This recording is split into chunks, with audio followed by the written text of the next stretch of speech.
All right, let's dive right in. Today, we're breaking down exactly how to write a cultural identity essay that really stands out. We're going to go step by step, so by the end of this, you'll know exactly how to tell your story and, yeah, ace this project. So let's just start with a big question to get your brain warmed up. Seriously, take a second and think. What three moments have really, truly made you, well, you? Go ahead and lock those in because those moments, that's the heart of the story you're about to tell. Okay, so first things first, before we can write about our cultural identity, we kind of need to be on the same page about what that even means. So let's unpack that big idea. At its most basic, culture is all the shared stuff that glues a group of people together. You know, it's the beliefs, the way people act, the inside jokes, the traditions. It's the water we all swim in, sometimes without even realizing it's there. Now, to make this really work for your essay, we're going to focus on what we call the primary levels of culture. Think of these as the big buckets, the foundational pillars of who you are. We're talking about things like your nationality, where you grew up, and your gender. And it doesn't stop there. These primary levels also include your race and all the experiences that come with it. It includes your generation. Being a millennial or Gen Z shapes your worldview in a huge way. And of course, any religious or spiritual beliefs you hold. And finally, we've got social class and your level of education. These things have a massive impact on the person you become. Now, here's the most important part for your assignment. Out of all these big primary levels we just went through, you need to pick just one. That's right, one, to be the central theme of your entire essay. So once you've picked your primary level, these are the things that add all the color and flavor. If your primary level is the what, these sub-levels are the how. The specific foods, the music, the traditions, these are the juicy details you're going to use to bring your story to life. All right, now that we've got the concepts down, let's get tactical. Let's talk about the mission itself. Project 1. We're going to break down exactly what's required so you know the rules of the game. And you're definitely going to want to pay attention to this number. This essay is worth 15% of your total course grade. So yeah, it's a pretty big deal. Let's make sure you knock it out of the park. The structure is super straightforward. It's that classic 5-paragraph essay. You'll start with an intro that grabs the reader and clearly states your main idea, your thesis. Then you'll have 3 body paragraphs, and each one gets to tell the story of one of those key moments. And finally, you'll wrap it all up with a conclusion that explains why it all matters. It's a simple, powerful structure. And I want you to really let this sink in. This is a direct quote from the assignment prompt.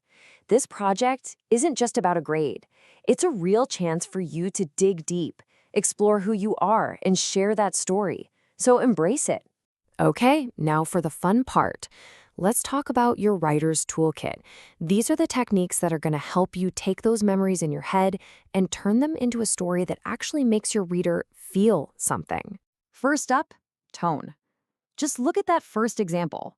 It's weird, right? It jumps from totally awesome to this super stiff, formal language. It just doesn't work. The goal is to find a consistent tone that actually sounds like you, and then stick with it.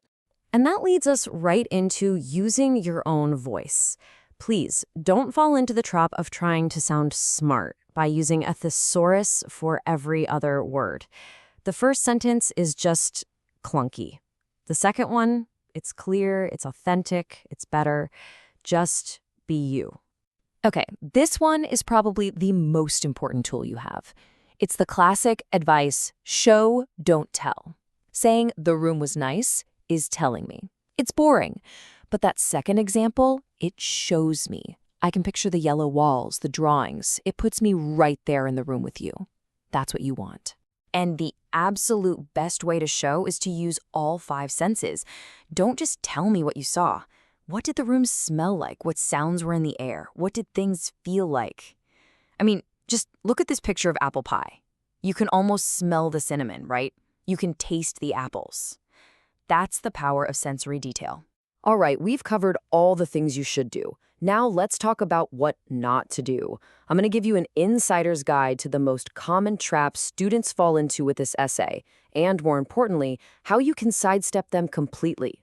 So this comes straight from the source, a look at the problems that pop up over and over again. Think of this as getting a peek at the answer key before the test. If you know what the pitfalls are, you can just walk around them. Problem number 1, and it's a big one, is a weak or unclear thesis. This happens when your main point is kind of vague and it doesn't clearly connect your 3 stories back to that one primary level of culture you chose. A weak thesis is like building a house on a wobbly foundation. The whole thing is just going to feel shaky. So, how do you fix it? It's actually pretty simple. Be direct. Your thesis needs to spell it out. These 3 moments showed me how my generation shaped my identity. It also has to answer the "so what" question. Why is this important? And here's a little pro tip. Sometimes it's easier to write your body paragraphs first and then go back and write your thesis. It's a lot easier to summarize your point once you've already made it. The second common issue is all about those sensory details we just talked about. It's when an essay has a really great, vivid description in one paragraph, but then the next paragraph feels totally flat.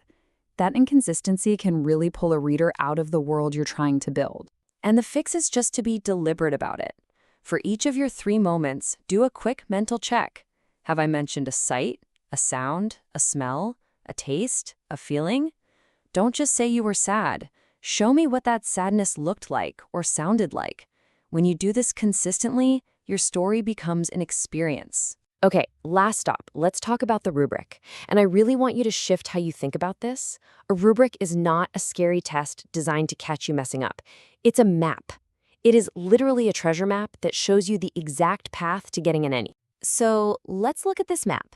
For your thesis to get an A, it needs to be interesting, clear, and act as a blueprint. For content, your paragraphs need to be well-developed and everything needs to connect back to that thesis. For organization, they want to see a clear structure with good transitions. And for language and tone, that's where you use those awesome sensory details and your authentic voice. This is your checklist. Hit these points and you're golden.